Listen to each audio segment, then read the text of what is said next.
వాళ్ళు అడవిని అంత నేచర్ని అధ్యయనం చేసి దీన్ని కనుగొన్నారు. దీంట్లో 3 లాసెస్ ఉంటాయి.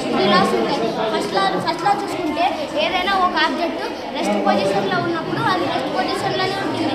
అది ఎప్పటి వరకు అంటే ఏదైనా ఒక పర్సన్ కానీ ఏదైనా ఎక్స్టర్నల్ ఫోర్స్ కానీ దాన్ని డిస్టర్బ్ చేసే వరకు దాని మోషన్ అనేది చేంజ్ కాదు. ఒకవేళ అది ఆబ్జెక్ట్ అనేది మోషన్లో కనుక ఉంటే అది మోషన్లోనే ఉంటుంది. ఎప్పటి వరకు అంటే ఏదైనా పర్సన్ కానీ లేకపోతే ఎక్స్టర్నల్ ఫోర్స్ కానీ ఏది కానీ అది ఆపేంత వరకు దాని మోషన్ అనేది కంటిన్యూ అవుతూనే ఉంటుంది.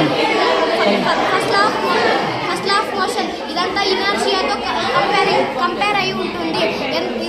ఇదైతే ఎర్త్ మీద అసలు వర్కౌట్ కాదు. ఎందుకంటే ఏదైనా ఒక ఆబ్జెక్ట్ని మనం ఒక వైపుకి విసిరినప్పుడు అది ఆబ్జెక్ట్ అనేది బెండ్ అయ్యి భూమి తగ్గుతుంది. ఇది స్పేస్లో అయితే ఖచ్చితంగా వర్క్ అవుతుంది. ఇది first law of motion. Second law of మోషన్లో ఏదైనా బరువైన ఆబ్జెక్ట్ని మనం మూవ్ చేస్తే తక్కువ ప్రెజర్తో మూవ్ చేస్తే తక్కువ ప్రెజర్తోనే ముందుకెళ్తుంది. అదే ఎక్కువ ప్రెజర్తో ముందుకెళ్తే అది ఎక్కువ ప్రెజర్తోనే ముందుకెళ్తుంది. దీన్ని బట్టి చూస్తే F unequal to A, F unequal to M, F is equal to MA. Next చూస్తే థర్డ్ లా ఆఫ్ మోషన్